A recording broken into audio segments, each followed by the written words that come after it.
Bonjour les Congosistes. Ici le KGS de Bouli. J'espère que vous allez bien. Asseyez-vous confortablement avec une chaise, un banc, un coussin, peu importe. Avec une bière, un jus, une mangue, des pop-corn. Mais asseyez-vous quand même.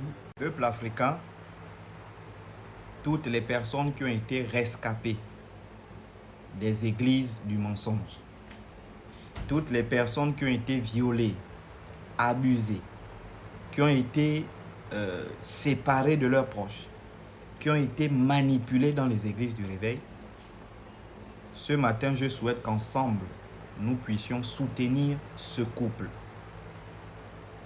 Alors, je vous explique. Vous êtes tous au courant qu'il y a un pasteur, un grand pasteur de notre pays. Je dis un très grand. Et ce n'était presque jamais arrivé dans notre pays qu'on arrête un très grand pasteur. Parce que vous savez que la stratégie des pasteurs dans notre pays, ils ont compris qu'il faut s'allier aux hommes politiques pour protéger leurs intérêts.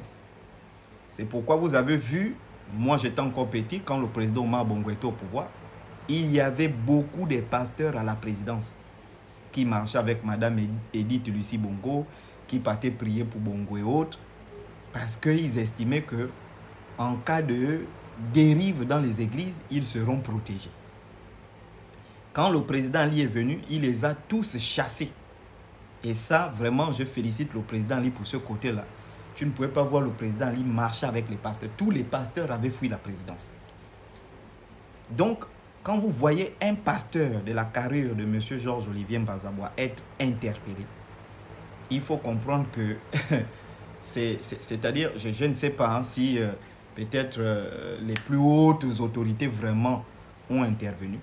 Parce que quelqu'un de son rang, c'est quelqu'un que vous déposez plainte, les dossiers disparaissent. Les dossiers sont non classés. Donc, ce couple-là, notamment la jeune dame, elles ont adhéré, elle a adhéré à l'église Veller avec son époux. Ils se sont mariés là-bas. Ensuite, je ne vais pas rentrer dans les détails. Vous connaissez la plainte. Voilà. La dame a vécu des choses très atroces qu'on ne peut pas dire ici sur les réseaux sociaux. Et ça peut arriver à tout le monde. Je vous ai dit quelque chose, je vous le dis toujours.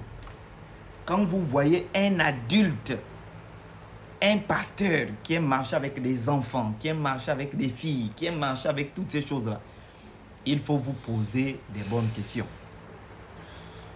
Et donc, la jeune dame a subi des choses atroces au point que son couple a pris un coup. Ils sont en instance même de divorce, etc. Et elle a décidé de porter plainte pour manipulation. Voilà. Et quand elle décide de porter plainte, je pense que de toutes les plaintes, les affaires ont été non classées et autres.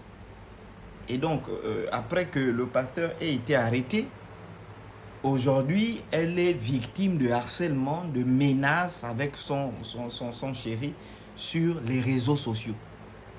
Et moi, je vois ça dans les groupes, puisque je suis dans beaucoup de groupes de chrétiens.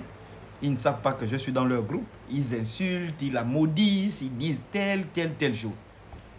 Je reviens ici dire quelque chose. Soutenez ces personnes. Et aujourd'hui, vous comprenez la valeur du combat que je mène dans ce pays. Il y a trop d'injustice dans les églises. Beaucoup de pasteurs sont intouchables. Je vous dis, beaucoup de pasteurs dans ce pays-là sont intouchables. Et j'ai vu, je vais d'ailleurs en faire un communiqué là-dessus. J'ai vu un pasteur qui faisait une vidéo concernant l'affaire de Georges-Olivier Mbazaboua dans son église. Et il disait que, en tout cas, ce sont des mensonges, en tout cas, ce sont des fausses accusations.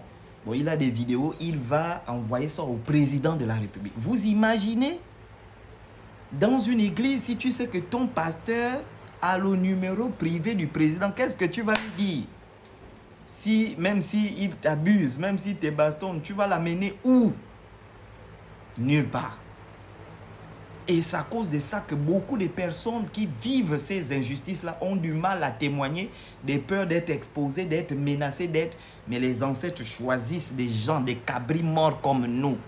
Moi, j'ai plus de réputation, j'ai tout sacrifié à cause de ce combat. En fait, c'est ce qui me donne... Vous ne voyez pas, ça fait 2 ans, je parle. Parce que c'est une mission. Je vais prier pour vous, mes frères. Et les ancêtres vont vous élever. Soutenez vraiment ce couple.